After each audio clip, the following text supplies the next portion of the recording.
What's up, my friend? Welcome to the Finding Direction podcast. My name is Stu Massengill, and I'm here every single week to bring you a passionate guest or message dedicated to helping you find your purpose so that you can live a life full of passion, fulfillment, and happiness. From the bottom of my heart, thank you for hanging out with me, and let's dive in.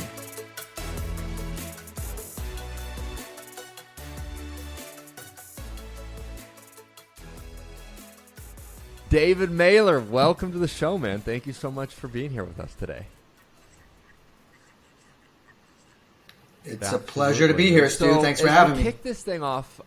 You've had a pretty cool life that you've lived, and I would love it if you could give our listener kind of a high-level overview of just sort of the journey that you've taken throughout your life and how you got to where you are today.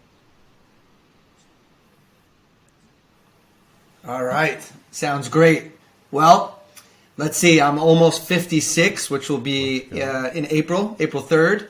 So I've lived about half of my life. I'm vibrant. I'm alive. I still consider myself to be young.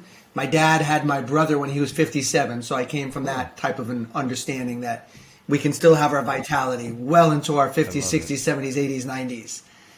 So I'll just fast forward this for you. I, like many young men, I graduated college not having a clue what I wanted to do with my life. I graduated with a minor in alcohol and a major in I don't know what the fuck I want to do with my life. And so off I went to selling photocopy machines my first year out of college. I was kicking ass. I was making lots of money. And I was waking up every day with ulcers in my stomach. So I had this brilliant idea to go to a doctor and find out what's going on. And he said, well, your mother had ulcers and, you're probably eventually going to need surgery. So here, take these pills. And I said, I have a better idea. And I quit my job. And the next morning, the ulcers were gone. Wouldn't you know it? Because, of course, the ulcers were just an informant, right? Like my soul knocking on the door, letting me know, hey, wake up. You're out of integrity with who you are. I told my dad, he said, all right, for the next 6 months, you can stay at home living under your mother's roof. And your new job is go discover what you're passionate about. Go discover what you want to do with your life. Don't do what I did. And don't go from job to job where you have passion, no passion in your life. So I wrote down a whole bunch of things from acupuncture to chiropractic to physical therapist to, psychotherapist, psychologist. And I started visiting all these doctors. And the ones that were the happiest, that were just full of life, were the chiropractors. I'm like, yeah, I want to do this. I'm like, these guys are helping people and they're getting paid for it. This is amazing. So I went and I interviewed a bunch of chiropractors. I said, if you could start school all over again, where would you go? Almost all of them said Marietta, Georgia, Life College. And off I went. And I got on the right path. I got in with the right people. I got heavily into the philosophy that the body has this inborn wisdom. And if you could unleash this wisdom, then anything could manifest in your life. And all sickness and all disease, whether it's mental, whether it's emotional, comes from the body and stuff that you haven't dealt with. So I had a long 20-plus year career as a chiropractor in New York City, very successful. I had 2 different wellness centers. And this is the occupation that I did that I was passionate about. And then what happens, Stu, is one day God, creator, source, spirit, knocks on your door and says, great job doing what you want to do or you wanted to do, but guess what? Here's what I want of you, right? So here's what you wanted, but now here's what I want of you and from you. And what that was to be a masculine leader in the world. What does that mean? It means embodying and courageously showing men how to be vulnerable, how to live in their hearts, how to get the hell out of their head, how to treat the feminine with reverence and as sacred beings, and how to really step into the trueness and the fullness of your potential and live your life like with every part of you feeling totally alive, where your last breath is one of freedom and fulfillment rather than one of regret, which was a sacred gift that my father gave me as I held his hand for his last breath in his life. So I knew that if I wanted to have a different trajectory, a different life than him, I would have to make different choices than him. And that's kind of what set me on the path. I mean, the story's a lot longer and I could always give you more information. That was the general gist of how it all unfolded. Like the most articulate, beautiful, smooth outline of your life. I love it. So if we dive into, let's go to the part of your story where you have a successful chiropractic business. You've been doing it 20 years, New York. You're crushing it. Life's good. what was the knocking on your door essentially that said, hey, life's got a different plan for you? Because it sounds smooth from, the higher view, but I'm sure when you were going through it, I would assume it had to have been pretty crazy. Yeah, well, I'll preface by saying this. There are two great addictions that a man will fall into in his life. One is the addiction to having problems and drama, which most men would not admit that they're addicted to that, but if you really look at life, they are. And the other addiction is much more painful and it flies under the radar, and that was my addiction, and that's addiction to a life of complacency. It's like everything's good, right? I made a really good living, and by most people's standards, that guy's crushing it. But deep down, I knew I was built for more. Deep down, I knew there was more potential inside of me. So I was at a man's seminar one time, taking care of him behind the scenes. I've been very fortunate to take care of some world-renowned leaders like a Tony Robbins and other guys like this. So I'm taking care of somebody at a seminar, and he's talking to the audience about basically like if you had a billboard in Manhattan and you had an opportunity to put up on the billboard, your message for humanity, what would you put there? And he starts teaching people how do you find your message and how do you get it out to the world. And next thing you know, he's pitching these programs to come join him for a full year, and he'll teach you how to find your message and get it out to millions. Well, I'm sitting there with my soon-to-be wife, and next thing you know, this guy gets up on stage that I'm taking care of behind the scenes, and he pitches this $100,000 program. And I had that oh shit, oh fuck moment where I was like, we have to do this. And my soon-to-be wife's like, yes, we have to do this. I'm like, we can't afford this. And she's like, well, we can't afford to not do this. Dang. And I'm like, oh shit. And I dove in, I let go of the trapeze, I surrendered into faith. I did whatever it took to find a way to make the program happen, finding those coins from Hanukkah, back in the day, cashing in on your bar mitzvah present, doing whatever it took to just open up credit cards and step into this program. And literally within the first year of joining this guy's program, I made back the money, which is irrelevant. But more importantly, he was able to pull out of me my message that I had for the world. And that was about 9 years ago. That's how Man on Fire formed. And when you kind of look back on your life, Stu, it's like if you look at all the different hurts and wounds and traumas that you've had, you realize that they were all perfectly and poetically designed by your soul to give you the leverage to tap into the fuel and the energy for who you must become in this world. So, for example, I grew up where my father couldn't model mature masculine with my mother. He was physically and emotionally abusive. He left home when I was 13 when I'm developing testosterone. So I grew up around a mother figure and then a stepfather who was more feminine. So I never had marriage modeled for me. What does it take to be a mature masculine leader in your household? How do you crush it at work but also come home and be present for your son and be present for your kids, be present for your wife? So in hindsight, when you look back on your life, you realize the things that you're here to teach the world is you turning your wound upside down and unpacking the gift that was inside of it. So I'm here to teach men, how to find that maturation inside of them, how to find that leader inside of them, how to have it all, how to do it all, how to be it all, how to be a better man, a better husband, a better father, not come home all lazy and lacking presence, but how do you find that vitality and echo that to every aspect of your life?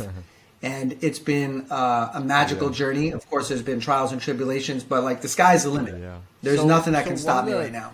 Things you mentioned just now is you had this gift from your father where you held his hand as he had his last breath in this world, and you could feel just the energy of regret that he had in that final moment. And it's something that's propelled you to do some incredible things in your life. And I'm curious for our listener, how can somebody really leverage the power of regret? Because the way that I've seen it and from what I've learned in my own studies is you're motivated to do things for one of two reasons. One, it moves you towards pleasure, or it moves you away from pain. And I think moving you away from pain can be the thing that really does move people. Oftentimes you hear that what really creates a breakthrough in somebody's life is pain, right? When you have enough pain, finally you have this moment where you go, not another day, not another week, I'm not doing this anymore, I'm going to move. And regret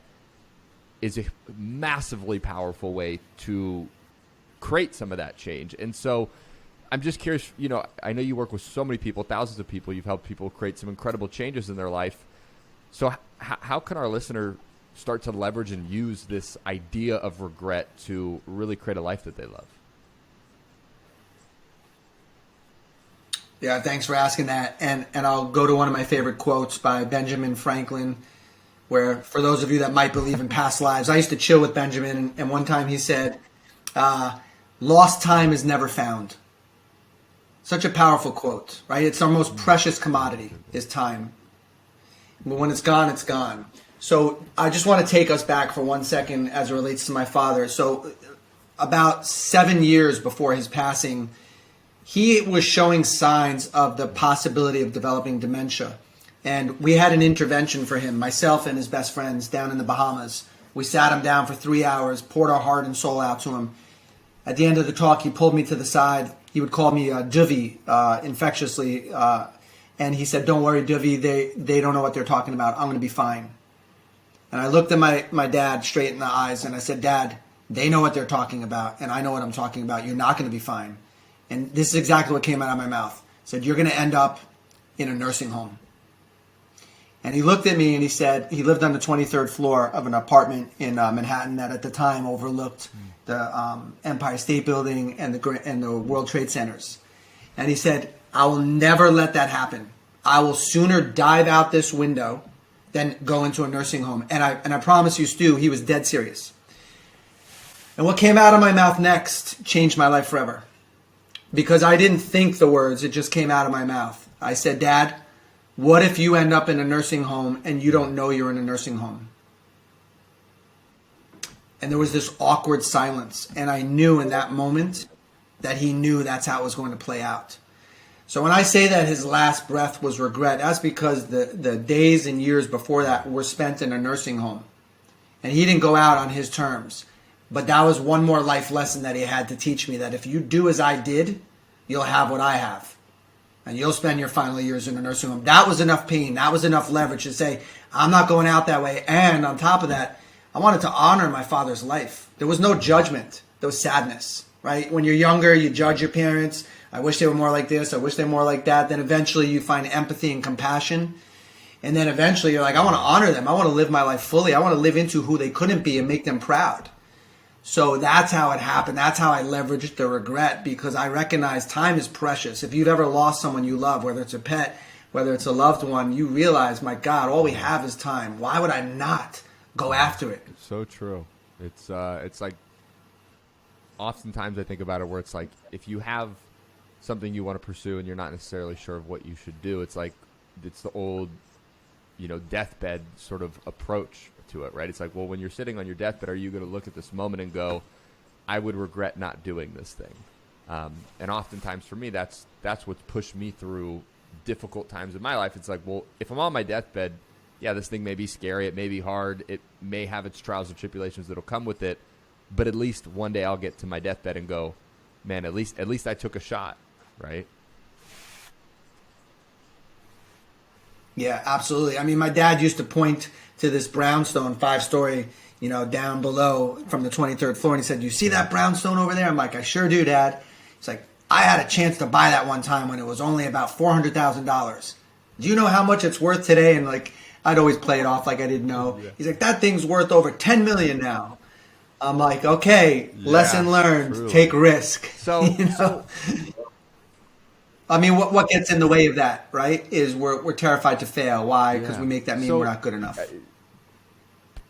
Perfect segue. So one of the things I would love to dive into is, Man on Fire is obviously this movement that you've been leading. And actually, before I get to diving into a little bit of what you guys do there, can you share with our listener just a little bit more so they have an idea of what is Man on Fire, what do you guys do there, really so that they can just get the gist and the idea? Yeah, absolutely. Thank you for asking. So I think I would classify it as a personal development company. It's an avenue for men who recognize they're built for more. They're living below the contract of who they were born to be. They could show up more powerfully as a man, as a husband, as a father. They know that if life were to end today, they're not going out on their terms, like we discussed earlier. And it's an opportunity for them to come inside a community of men that offer an unparalleled level of support, challenge, and accountability. Meaning, motivation and drive and hunger, that will always die in a man. Unless you're like a David Goggins type, a Hako, where you're a Navy SEAL, you're like a machine, you're a robot. Like for most men, we get this great idea. We're seeing Rocky, on TV. Of course, we drop to the floor. We do push-ups. Starting tomorrow, I'm going to the gym. The alarm clock goes off. You're not going. You're not in the same energy. You're not in the same mood anymore. So motivation weans, right? Hunger dies. So what, from a guy like myself that's gone to probably 100 seminars and recognized after the seminar within 2 weeks, I went back to the same old me.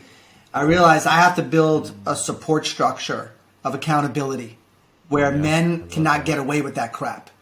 That they have so many eyes on them that every time you fall into the well, there's a man's hand, another man's hand grabbing you out of there, saying, you're not staying there, you're not hiding, you're not shrinking, you're not contracting, we're not letting that happen. So we have 9 years of evolution of building a supportive structure where you have unparalleled challenge, right? Because iron sharpens iron, so a man will rise with challenge. We have accountability that's off the charts, which works its way all the way up to me. If I have to fly to you and get you out of a funk, I will. But it's all about, holding a man accountable, holding him to the fire of living into his full potential. And why? Because there's a ripple effect. Like as each man rises into his potential, the ripple effect of how that impacts his children, his wife, his community, and then how far out it's going to echo, that's how we change this world. And so that's really what Man on Fire was established. Now, we help guys that want to have, a better relationship, or some will come in saying, I want her back, and then they realize, oh shit, it wasn't about getting her back, it was about getting myself back. We have guys that are crushing it in business but don't have that same level of success in marriage, or guys that do well in business but it's not their passion, right? It's not, they know they were built for something else, so they find their way to us. So they come in from all different, streams into the center spoke, which is our signature event, which is our 4-day immersion, where we lock your ass in a room for 4 days and you're not getting out until you've exchanged into a different version of you. You go from like the caterpillar to the butterfly, except the butterfly doesn't die a week later. Powerful. So a few things that you run people. Let's go. Sign up, Stu. Sign up. What's up, my friend? I wanted to jump in here real quick and share with you something that has been a huge game changer in my life lately. If you know me, you know that I'm someone who's always looking for the next thing that helps me get just dialed in, focused, be massively productive, and really just get in this state that I like to call a flow, where your brain's talking to the right parts, things are connecting, and you are in just really this beautiful flow throughout your day. And recently, I came across a company that has been helping me with this in a huge way, so that I don't go through the day and have confusion. I'm not going through the day and, doing the little squirrel thing where I know what I'm supposed to do, but I'm squirreling to something else, or just being distracted and not dialed in really. And the company, it's called Magic Mind. I was introduced to it through a good friend of mine, and now I want to introduce it to you, a good friend of mine. And really what Magic Mind helped me do, it's this little 4-ounce like elixir shot that you take in the morning. You can take it with your coffee. That's personally what I do. And what it does is it helps you start to get in that state of flow. Literally, that's exactly what it does. A few of the ingredients that I'll share specifically that actually are like the process behind what it's doing is, one of the big ones that it has in it is matcha. And matcha, really what it does is it contains much, much, much less caffeine than coffee. But what it does is, interestingly enough, and I just learned this recently, it has a compound in it called catechins that basically extend the benefit of caffeine by slowing your body's ability to absorb it. So essentially what matcha is, in a nutshell, is it's like nature's extended release version of caffeine. And on top of that, it has something called Bacopa manieri, if I'm saying that correctly. And what that is it's a nootropic that improves your attention span, your ability to process and learn new information in your memory. So long story, all of those different things that I said, really, it just helps you get into a state of flow, be more productive, be more focused, and really just dial in for your day. And so because this has had an impact on my life, I asked the company if they would do something special for our listener. And honestly, they're going to do something just super, super cool, which is if you have an interest in, learning about Magic Mind, you want to be more productive, you want to be more focused, you want to be more dialed in, and you want to find that state of flow for your own life, they're going to basically hook you up for listening to the show and give you 56%. Yes, I said that correctly. 56% off of your first subscription order. And if you just want to do a one-time order, they'll give you 20% off. You can do either way, whatever works best for you.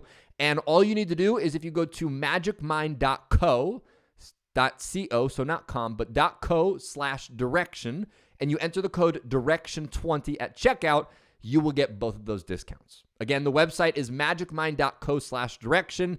And just enter the code direction20 at checkout and you'll get 20% off your first time order or 56% off your first subscription order. And truly, from my heart to yours, my friend, I really do believe this will help you in life. I hope you believe it'll find direction, get clarity, and live in that state of flow, which honestly, life is so much better and so much more fun when you're living in a state of flow. So go check that out. Go dive into the link. Go check the product out. Use the discount. And let me know how you like it, my friend. Back to the show.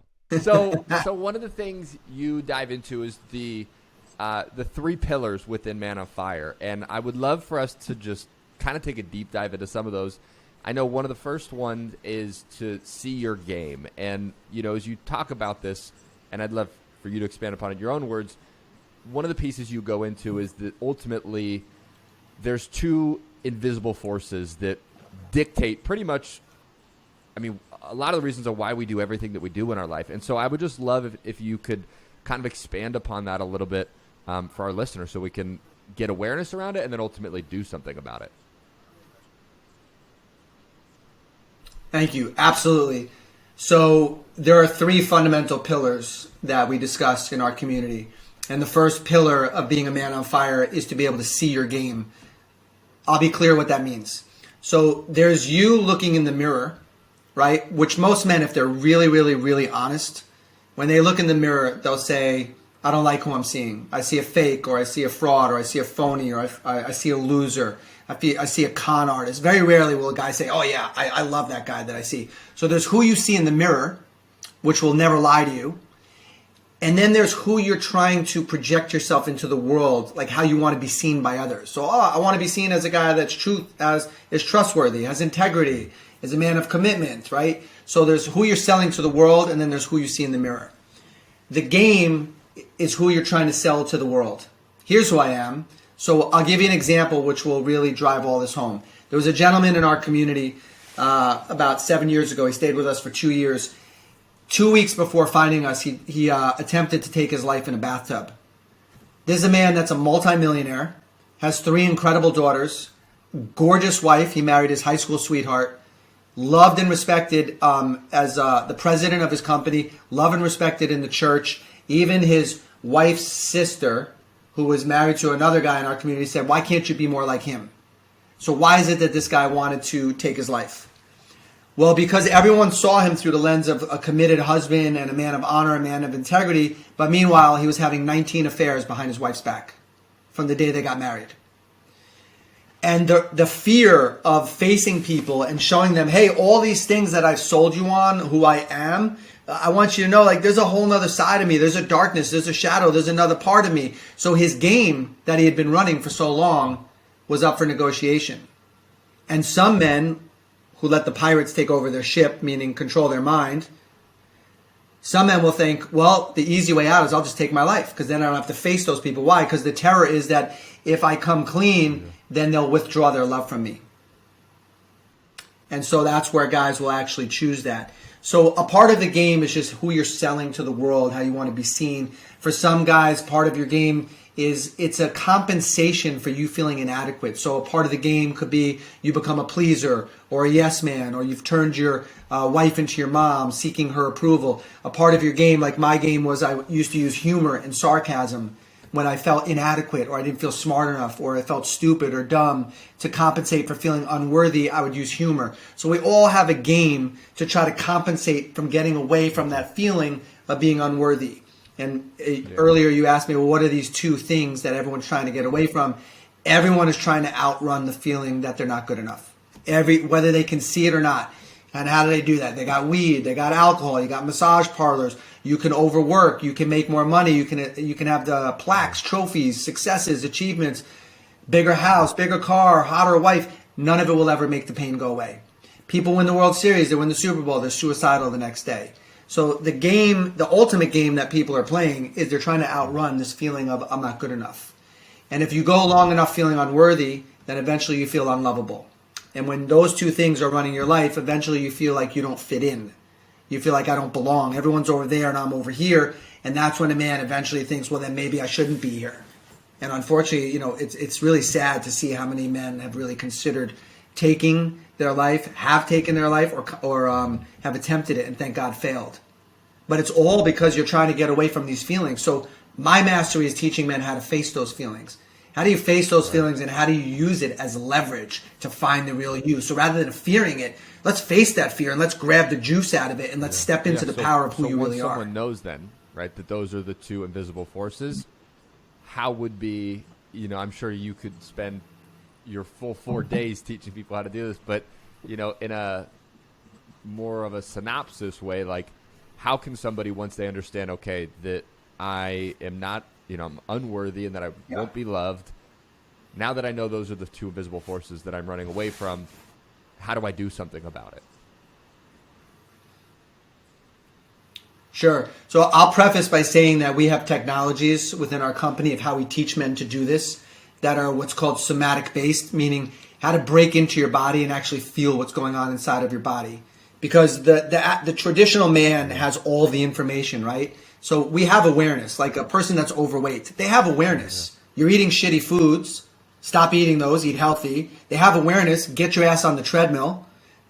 Hit the weights. They know all this. Awareness doesn't mean shit if you haven't owned it in your body. And so the whole idea is that when you become aware, oh, okay, I can see how I've been running from these fears. Well, then the next thing you have to do is you have to face them. So what does that mean? It means you slow down. You actually feel what's there. Like, oh my God, how did I just eat this whole meal so fast? How did I just finish that? I wasn't aware. So we help a man slow down, get present to what feelings are there that you're trying to get away from.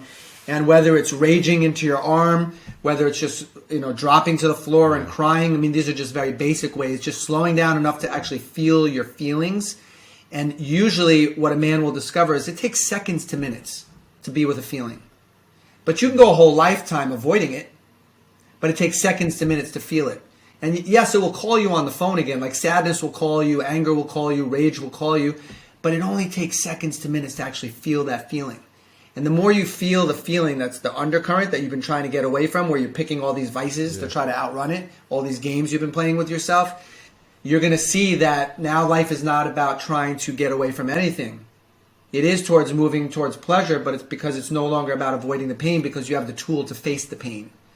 So I wish I can give you our proprietary processes and our strategies and tools that we teach at the event, but it would be irresponsible for me to try to explain it in this type of a platform. I'm being dead serious, because there's a real way to help men face these feelings. That you practice now within Man on Fire, do those come from the chiropractic and the neurophysiology background that you have as well? And that's sort of ironically just happened to come back into your life just in a different way now. Absolutely. And God bless one of my greatest teachers, Donald Epstein, who developed some of the healing work that I do and has just created a beautiful platform. And I studied under him for 25 plus years until I had mastery over this and felt responsible enough to share it with the world as well. But I learned a lot of the technologies from him. And then we developed our own, proprietary processes, watching men and really getting more informed. Can you share a little bit about some of the work you've done with Donnie? Because we didn't exchange thoughts about this before, but so I do work with Tony Robbins, and I know you've done work with him, again, kind of behind the scenes. He's doing an event, he's coming back, you're helping him with that part.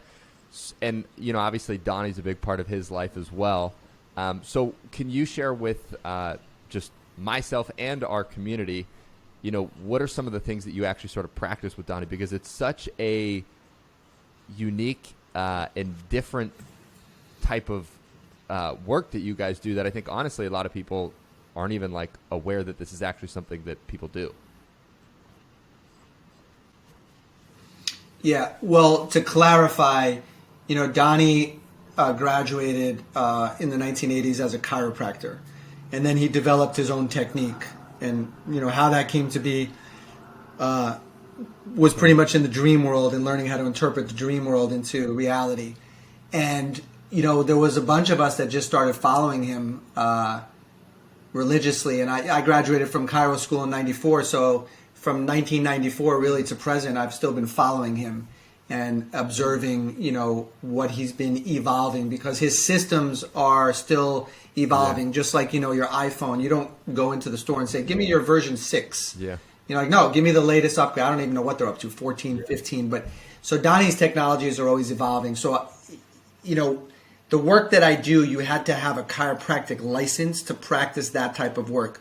Since then, he's taken a lot of his technologies outside of the chiropractic domain and brought it more to the layperson that can learn how do you live these principles in your life. I'm trained in doing the healing arts, but he's training other people of how to start living this, but not necessarily knowing how to practice the stuff that I've been learning. So, I don't know if that fully answered your question, but I did my best. If we jump to step 2 or the second pillar, right? Which is once you see your game, the next part is to start to play the game differently. So what does that look like in a nutshell? Once you realize some of these things are controlling you, how does someone start to play the game differently? Yeah, well, that's where our tools come in, of learning how do you not repeat the same mistakes, right? So once you can see your game, you have awareness to it. And now the next piece is you have to confront it. Because your game was to run from it. Your game was to overwork. Your game was to numb out in alcohol or video games. So playing the game differently means I'm no longer turning to an old strategy where I was able to numb out and run away from this fear. Playing the game differently means I'm going to face it. I'm going to confront it. So I'll give you a very basic example. Like it's amazing how many men that come into our community that will say, I haven't spoken to my father since I'm 5, or I haven't spoken to my father in over 10 years. I'm like, great. You come into our community, I can promise you within 30 days you'll be on the phone with him and you'll be visiting him. Right? So playing the game differently means you stop hiding. You start to learn to confront without being confrontational. And you start to learn how to authentically own your power, where you have no fear of facing anything. You're actually seeing it as opportunities rather than as challenges that you're afraid of and you turn back the other way. And that's a part of how you start to play the game differently. What's the third and final step, if you could share that? Well, you play the game to win, right? So we spoke about this earlier. Like, what's the win? Well, the win is on your last breath. You realize I gave, I loved, I served with every ounce of my being. And you have that breath of fulfillment and freedom and a smile on your face. Yeah. Because that's why we're here as men. We want to know that we left it all on the field and we didn't hold back at all. And so playing the game to win means by me showing up as who God made me to be, everyone in my circle benefited by me just having the courage to be myself. So I'm ready. You ready, Stu? You ready to win? So for all of our listeners, Let's go. Obviously you've heard a little bit about your life and your journey and all the cool stuff you're up to. If they want to get to know you more, follow you, dive into your world, where's the best place for our listener to go? Yeah, thanks for asking. Well, I mean, I'm all over Facebook. Like, if you type in David Mehler's Man on Fire, that's Mehler, they'll find me. We have a free Facebook group called Get Your Balls Back. We have a website, manonfirerising.com, that they could go to. And eventually, for guys that want to explore if one of our coaching programs might be the best fit, if they go on our website, there'll be something that gives them an opportunity to fill out an application, see if they're eligible to have a conversation with one of our coaches. That's probably the best way. Or if you know the person personally, Perfect. then you'll connect me with them. And the website is manonfirerising.com. Is that the right one? Okay, cool. That's correct. That's correct, only because Man on Fire wasn't available at the time. So we added the word rising, and it makes sense because it's all about a man's rising, right? My last question for you, it's a question we ask all of our guests because we want to help our listener find direction in their life, but we believe also in doing it through action, right? It's not sit on your couch and everything comes together. You got to do something. So what would you say is one thing our listener can do in the next 24 to 48 hours to start finding direction in their life? Beautiful. So number one is know that no one will ever be harder on you than yourself. So for starters, have empathy and compassion for yourself, because we're really good at punishing ourselves and reminding ourselves of how much of a loser we are. So I would ask you to give that up. It doesn't serve you. It doesn't serve the world. So have a little empathy and a little compassion for yourself.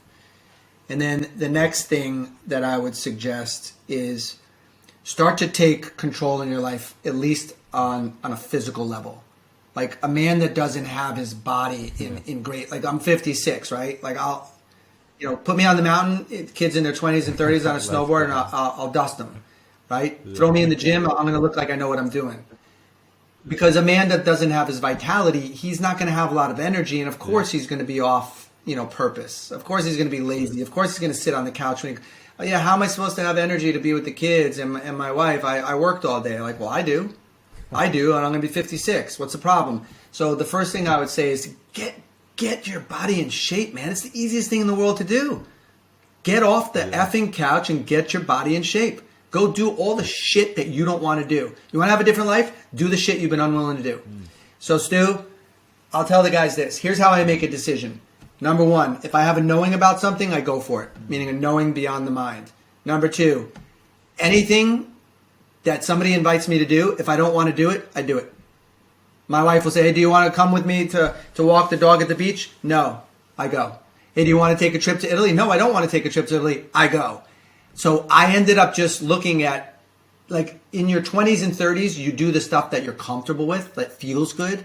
And then you get a little bit older and you're like, I want to do the stuff that doesn't feel good, because that's where all your growth is, right? We've all heard the expression, your growth begins at the end of your comfort zone, Mr. Tony Robbins. Like, just do the shit that you don't want to do and watch how your life becomes a celebration of joy. Beautiful. Well, David, it's been an honor to have you on the show, man. Thank you so much for your wisdom, your life, and thank you for sharing your journey with us. We really appreciate it. Thank you, Stu. It's been an honor to be a guest on your show.